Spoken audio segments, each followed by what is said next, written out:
Donc, de retour sur notre laptop, on va maintenant générer les clés SSH pour pouvoir se connecter sur nos serveurs à distance. Donc, terminal.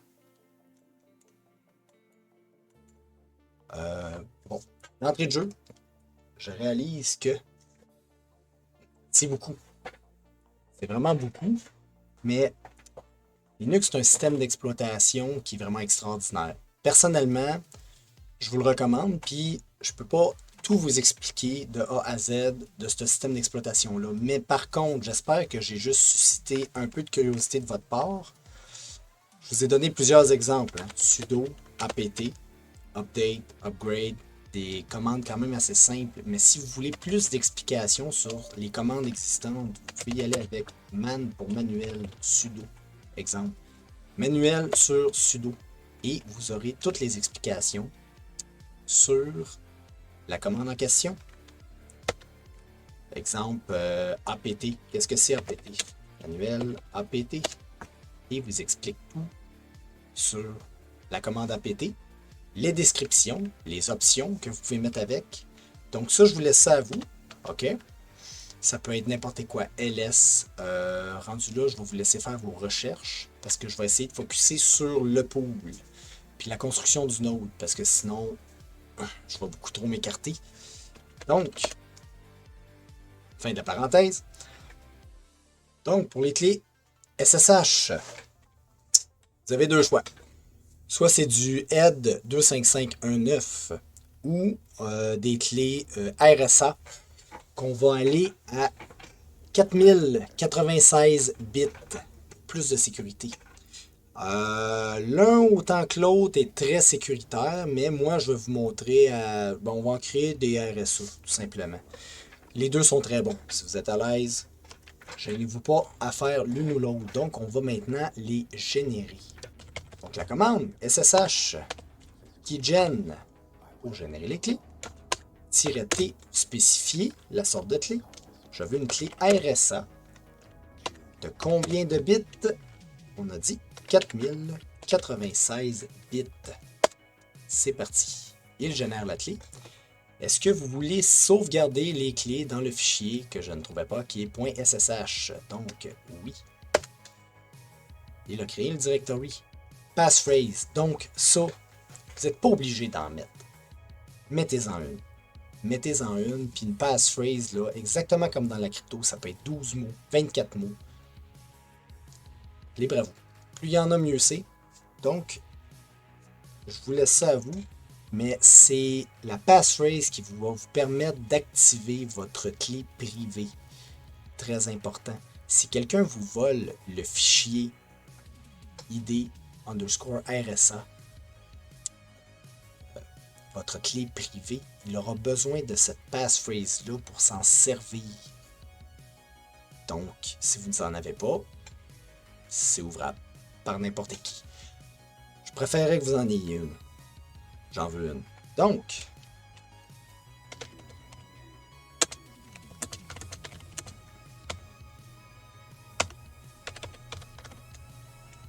et voilà. Donc,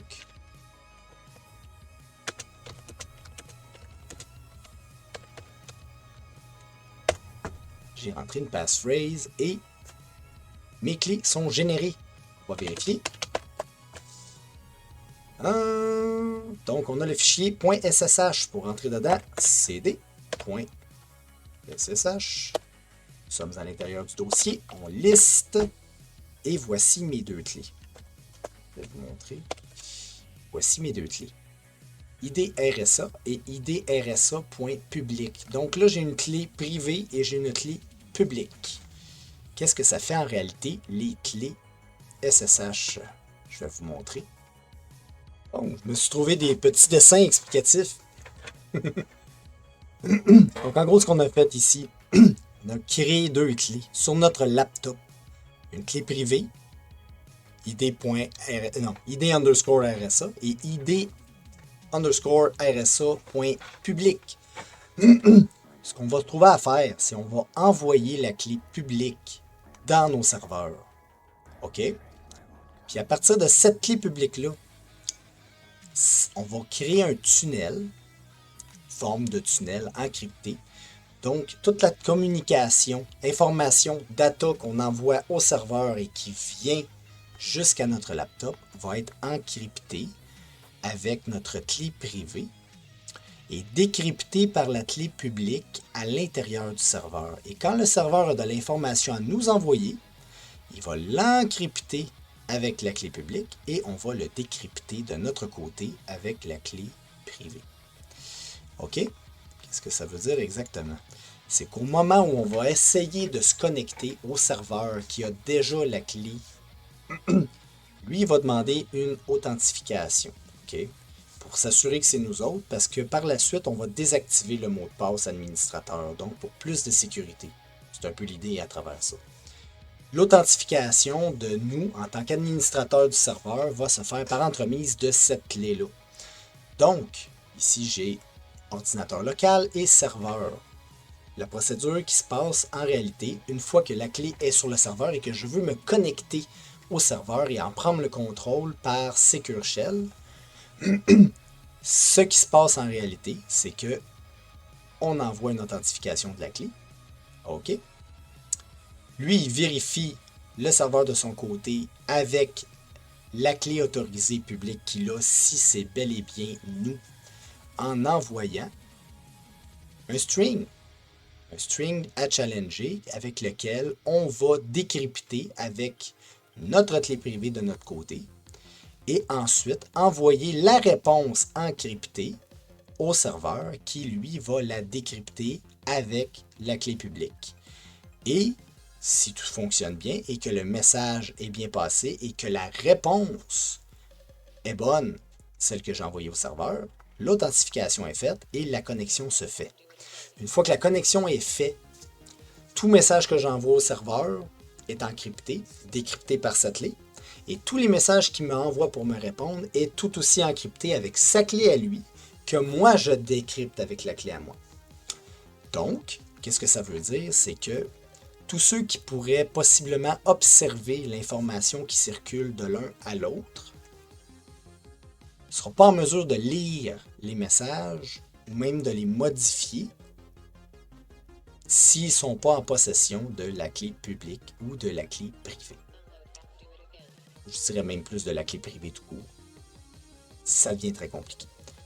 Donc, une sécurité, bref. Puis en tant qu'authentification, c'est l'équivalent d'un mot de passe très très lourd et là on dépasse largement les 16 caractères. Donc, premier layer de sécurité. Il va en avoir plusieurs, on va en rajouter plusieurs. Ce qui se trouverait à être à mon avis la base, c'est vraiment la base que je vais vous expliquer par rapport à ça.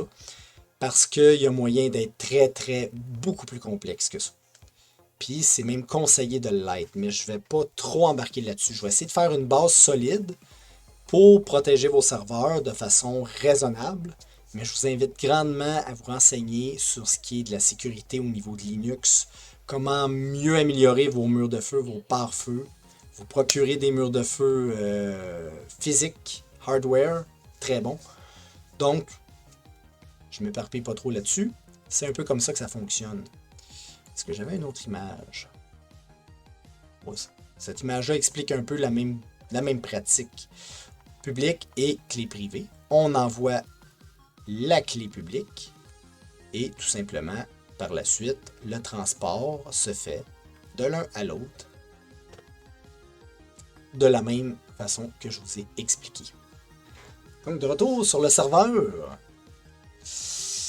On va ouvrir le terminal et on peut maintenant envoyer la clé publique à notre serveur. Donc la commande SSH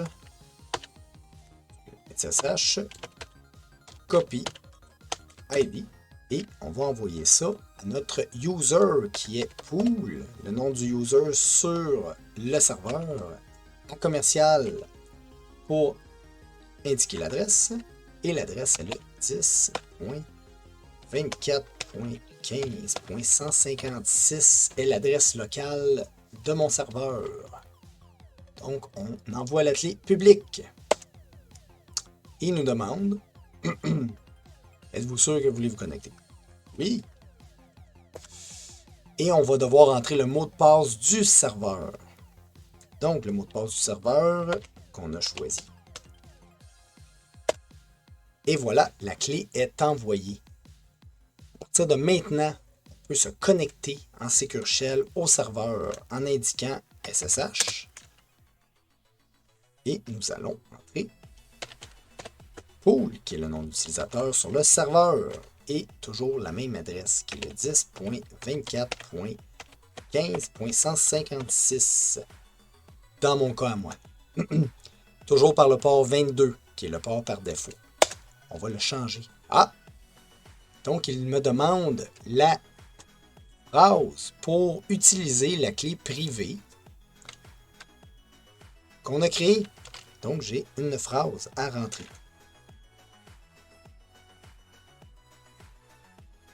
Et voilà. Nous sommes maintenant connectés au serveur. Donc, vous pouvez le voir ici. Pool. Et nous sommes sur le serveur Block Producing. On est connecté maintenant pour la première fois au serveur. Là, par contre, le serveur n'a aucune protection. N'importe qui peut s'y connecter. C'est pas très bon. On va essayer de changer ça. Donc, premièrement, on va aller dans .cd, .ssh, et on va vérifier en listant les clés autorisées. Donc, on va afficher. Donc, on remarque ici, ça, c'est la clé publique de Pool en commercial. Laptop, qui est notre laptop. On voit qu'il n'y a pas d'autres clés, donc nous sommes les seuls à être autorisés à se connecter au serveur. Là, moi, ce que je veux, et c'est conseillé de le faire, de ne pas, j'aimerais pas ça me connecter au port 22 pour me connecter en SSH. Donc, je vais lui attribuer un port bien à lui. OK? Donc, on va le choisir en ouvrant un éditeur de texte. J'aime bien Vim. Avec Vim, sudo Vim, et l'endroit où le fichier, on doit le modifier, c'est le root etc ssh sshd underscore config. Et là, il va demander le mot de passe. Et là, nous sommes dans le fichier configuration de SSH du serveur. Et là, on va modifier quelques trucs. Donc, on peut sur I pour pouvoir modifier avec Vim. Et quand on efface le hashtag, excusez-moi, on met en application la modification. Donc, le port 22, moi, je l'aime pas. Je voudrais que ce soit, ça va être le port, peut-être 6000. On va dire 6021. Ouais, ça va être le port SSH avec lequel je vais me connecter. Et un peu plus bas, je veux me connecter uniquement en IPv4. Donc, je vais effacer ça. Oups. Non.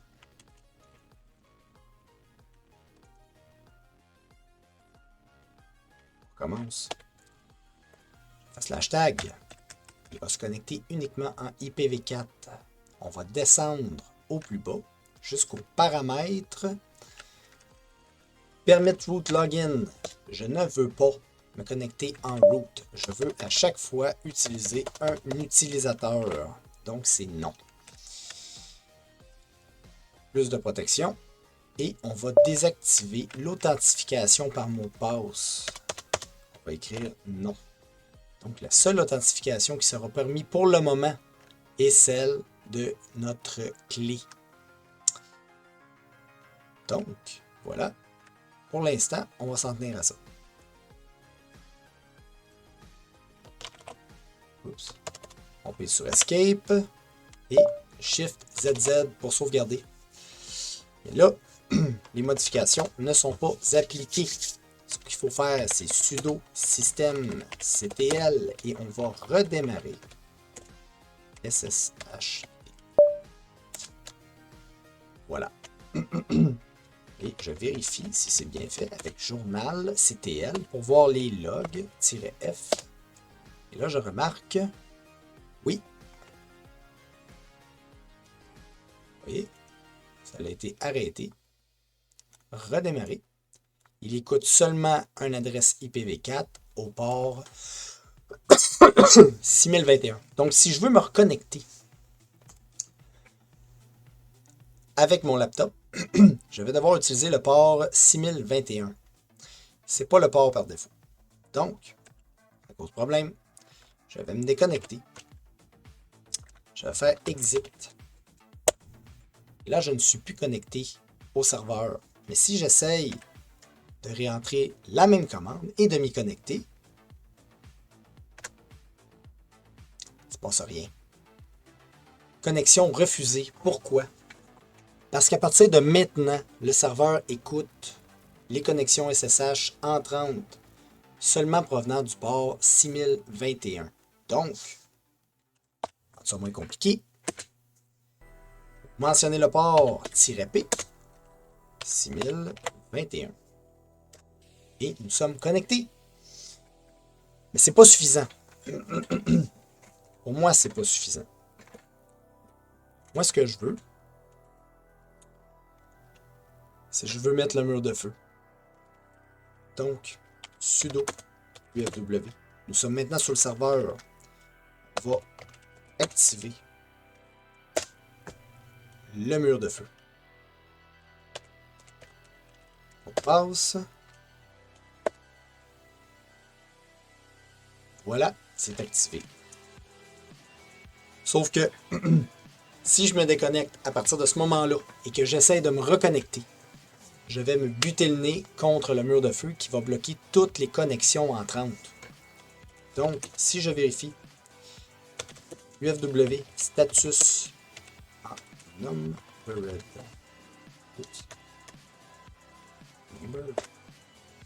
Il est actif, j'ai aucune règle. À part les règles par défaut du mur de feu, qui refuse ici toute connexion entrante. Donc, je vais devoir rajouter une règle qui va me permettre de rentrer. Sudo UFW limit in, ce qui va limiter le nombre de connexions en un temps voulu. Je vais limiter les connexions à partir de, pour l'instant, n'importe qui, vers n'importe où, au port 6021 seulement, en proto TCP. Et voilà, c'est fait, c'est rajouté. Sauf que c'est rajouté en IPv4 et en IPv6, comme vous pouvez le voir ici. Autorisation du port 6021 en TCP à partir de n'importe où.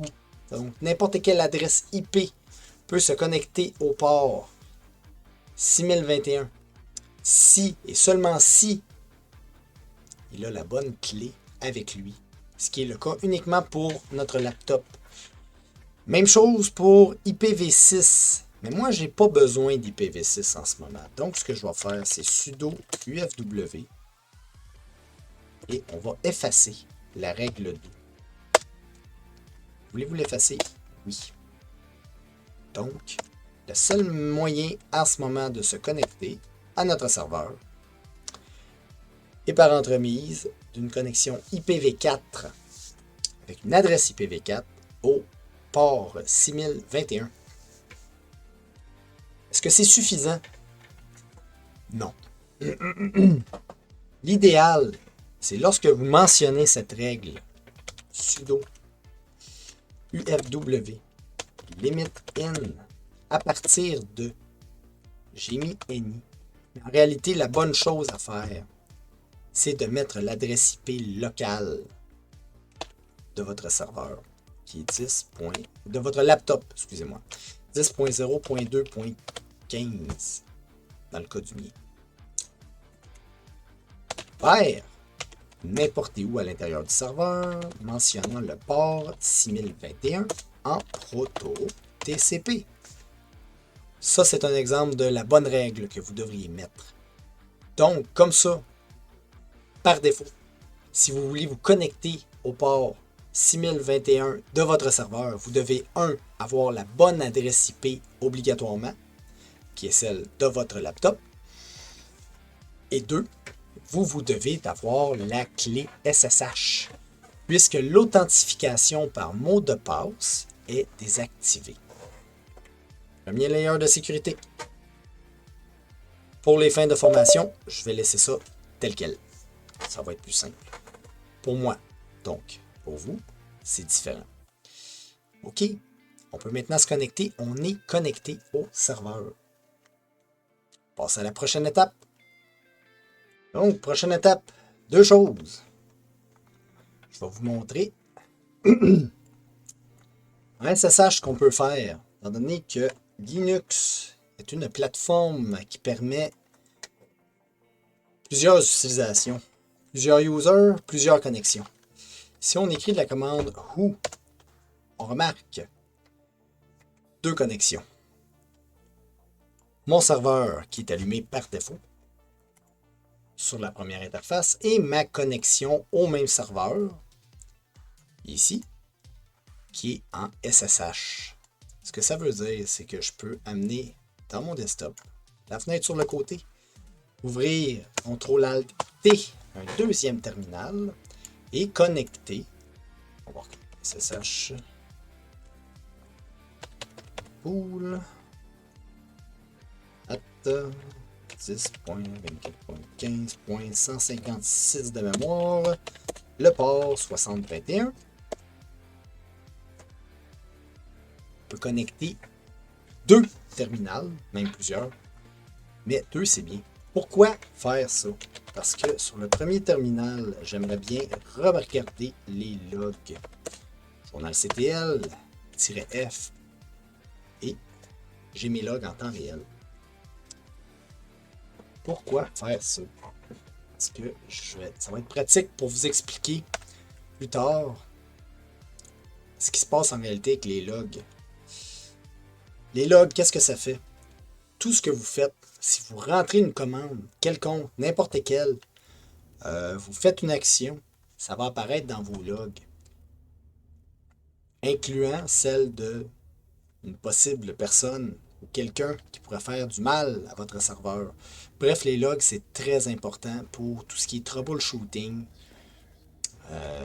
tracker. Vous faites quelque chose, ça ne fonctionne pas bien, vous voulez savoir pourquoi, très utile. Donc, encore là, sudo vim etc ssh config sht config, on passe encore et nous allons modifier le type de message envoyé dans les logs. Log level. Et nous allons modifier pour verbose. Ce qui va nous donner beaucoup plus d'informations au niveau du log des connexions SSH. Donc, sudo systemctl, on va redémarrer, restart SSHD. Et lorsque je vais faire ça, on va voir dans la fenêtre de droite, on stoppe le Secure Shell, on redémarre le Secure Shell. Donc, le redémarrage est là. La commande a fonctionné. On voit même aussi ma commande systemctl restart SSHD. Donc, on voit également ma commande que j'ai rentrée de sudo. Prochaine étape, on va l'avoir, c'est d'aller se chercher. On va aller se chercher Google Authenticator. Donc, on va se rajouter un autre layer de sécurité à notre protection. Donc, voilà, tout simplement. Sur le serveur, nous allons rentrer sudo apt install pour installer lib bam Google Authenticator. Et nous pesons sur Y pour oui. Il va l'installer. Qu'est-ce qu'on va faire avec le Google Authenticator? C'est qu'on va se créer ce qu'on appelle un Time-Based Authentication Key. Qu'est-ce que c'est? C'est un layer sécurité de plus. Donc là, maintenant, pour se connecter à notre serveur, non seulement on va avoir besoin de la bonne adresse IP, de la bonne clé SSH encryptée, on va avoir besoin également d'un Time Authentication Key qui se trouve à être un mot de passe de 6 chiffres qui change à chaque minute. Donc, rendre la chose encore plus difficile de se connecter SSH. C'est maintenant installé. Là, ce qu'on va faire, c'est on va aller modifier le fichier authentification. Sudo vim. Sudo étant tâche administrative. Je vais effacer. On va monter ça un peu. Et hop là. Sudo vim tâche administrative. Nous allons modifier avec un texte éditeur le fichier dans PMD SSHD. Et là, nous allons rajouter une règle à la fin en pesant sur O pour rajouter une ligne. Et nous allons rajouter aux connexions SSH une authentification additionnelle. Donc, nous allons rajouter la ligne authentification required. Et nous allons rajouter PAM Google Authenticator.so. Qu'est-ce que ça fait ça? C'est que tout simplement, au moment où on va tenter de se connecter en SSH, il va nous demander une authentification du Google Authenticator. Donc on sauvegarde, on paye sur Escape, Shift ZZ, c'est sauvegardé. Maintenant, on a d'autres modifications à faire dans le fichier configuration de SSH, donc sudo, vim toujours, ou nano, le texte éditeur que vous voulez. J'aime bien vim toujours. etc, ssh, sshd, underscore config. Et nous allons aller ajouter ici à la ligne Keyboard Interactive Authentification. Nous allons mettre Yes. Donc voilà. Et à la fin, on a besoin de mentionner la méthode. Donc, on va rajouter Authentication. Avec un M majuscule Methods. Et là, vous voyez que c'est devenu jaune. Ça veut dire que vous êtes sur le bon chemin. Les méthodes d'authentification que nous allons utiliser, c'est public key, la clé publique, virgule, suivi du keyboard interactive. Et voilà. Puis sur Escape. Sans oublier de changer en haut. Ne pas permettre d'empty password qui est déjà normalement seté par défaut. On va le confirmer. Ne permet pas empty password. Donc voilà. Escape. ZZ. Donc, qu'est-ce qu'on fait maintenant? Sudo systemctl. Nous allons redémarrer. Start SSHD encore. Et on va observer dans nos logs du côté droit. C'est fait. C'est redémarré. Mais là, si je me déconnecte puis je me reconnecte, je ne pourrai plus me connecter. Parce qu'il faut que je prenne mon téléphone. Je m'en vais sur Google Play Store. Sur un Android. Et sur Google Play Store, je vais aller chercher l'application Google Authenticate. Qu'est-ce que c'est? Ça ressemble à ça. Google Authenticator de Google LLC. Mettez ça dans votre téléphone. Donc voilà. Et avec votre téléphone, on va scanner bientôt un code QR qui va nous permettre d'authentifier notre connexion à notre serveur. Donc, si on veut s'assurer que tout ce qu'on a fait comme modification sur les fichiers config sont bons, on va faire sudo sshd -T. Et si on ne voit rien, tout est beau. Tout est viable. Donc, prochaine étape, on va maintenant activer notre Google Authenticator. Donc, Google Authenticator. Enter. Voulez-vous créer un token qui soit time-based? La réponse est oui.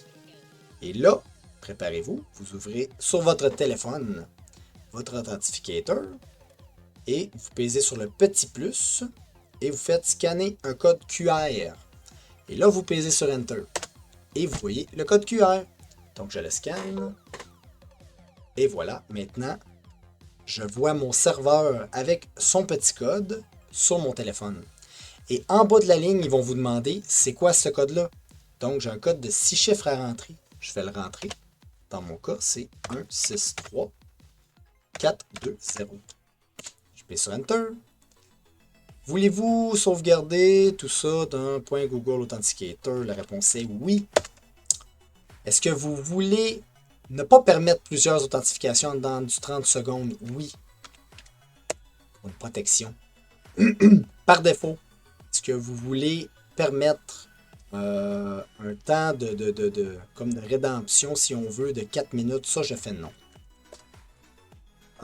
Ensuite, pas plus que 3 tentatives en 30 secondes. Oui, bien sûr. Et c'est fait. Et maintenant, vous allez écrire Clear. Et on efface tout.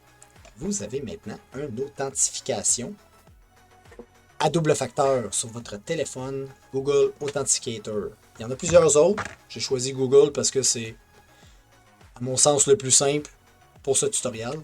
Donc, on va le tester maintenant. On va encore une fois, pour être sûr, redémarrer SSH et nous allons quitter, exit, la connexion du serveur sur ce terminal-là. Mais remarquez, on ne l'a pas quitté sur le deuxième terminal. OK? Et on va tenter de se reconnecter pour voir qu'est-ce qui se passe.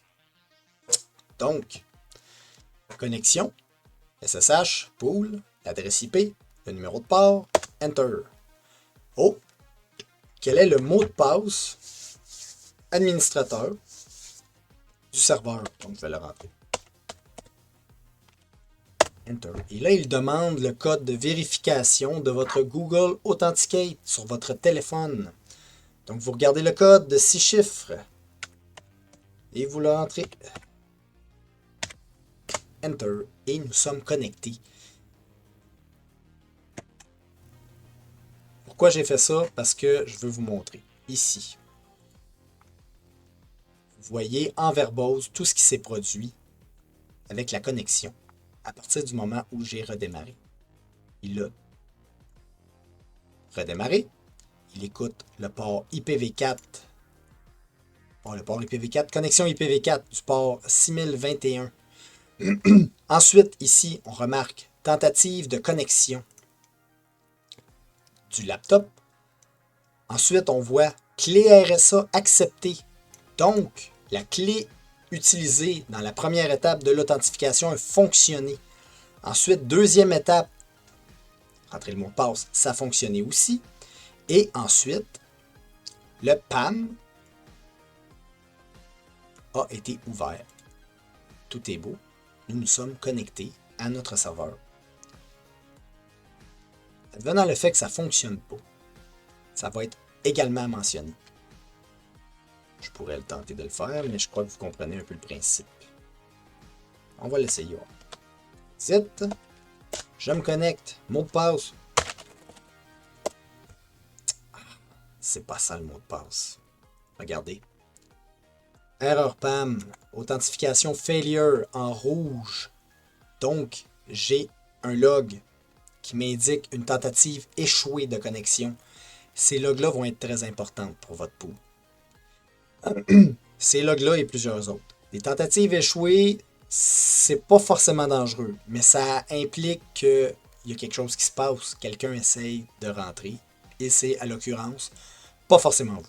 Donc, à vous de faire vos recherches, rendu à ce moment-là, mais on va s'en tenir à ça.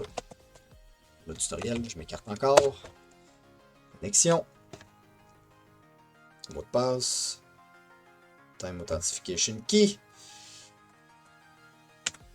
Tout sur le téléphone. Et voilà. On est connecté.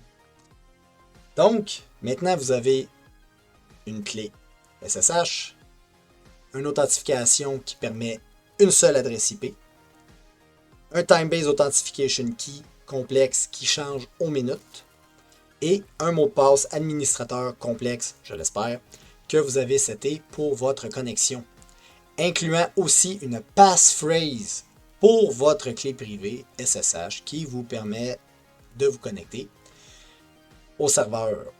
Clé que vous n'entrez qu'une seule fois. Je ne sais pas si vous avez remarqué, je ne le refais pas à chaque fois. C'est la première connexion qui va demander ceci. Après ça, vous n'avez plus à le faire, sauf si vous redémarrez votre laptop. Chose qui pourrait très bien se produire. Donc, on commence à être confortable un petit peu avec la sécurité, tranquillement, mais c'est pas suffisant. On va passer à la prochaine étape maintenant. Bonjour, la vidéo est maintenant terminée. Je vous remercie d'être resté avec nous. Donc, si vous voulez nous encourager, vous pouvez déléguer votre portefeuille à Able Pool. C'est ABLE. Donc, on est disponible sur absolument tous les portefeuilles de Cardano, incluant Daedalus. Sinon, vous pouvez, si vous voulez plus de renseignements et sur les tutoriels, aller sur ablepool.io. Donc, je vous remercie et je vous invite à regarder la prochaine vidéo qui va parler de comment installer Fail2Ban et comment protéger votre mémoire partagée sur Linux. Je vous remercie. Bonne journée.